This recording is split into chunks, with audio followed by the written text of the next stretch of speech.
اعوذ باللہ من الشیطان الرجیم بسم اللہ الرحمن الرحیم ومن اظلم ممن ذکر بآیات ربہ فأعرض عنہا ونسی ما قدمت یداہ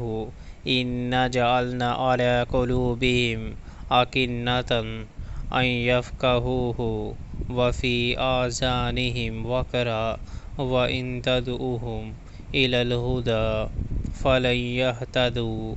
اذا ابدا۔ اور اس شخص سے بڑھ کر ظالم اور کون ہے جسے اس کے رب کی آیات سنا کر نصیحت کی جائے اور وہ ان سے منہ پھیرے اور اس برے انجام کو بھول جائے جس کا سر و سامان اس نے اپنے لیے خود اپنے ہاتھوں کیا ہے۔ جن لوگوں نے یہ روش اختیار کی ہے ان کے دلوں پر ہم نے غلاف چڑھا دیے ہیں جنہیں قرآن کی بات نہیں سمجھنے دیتے، اور ان کے کانوں میں ہم نے گرانی پیدا کر دی ہے۔ تم انہیں ہدایت کی طرف کتنا ہی بلاؤ اور وہ اس حالت میں کبھی ہدایت نہ پائیں گے۔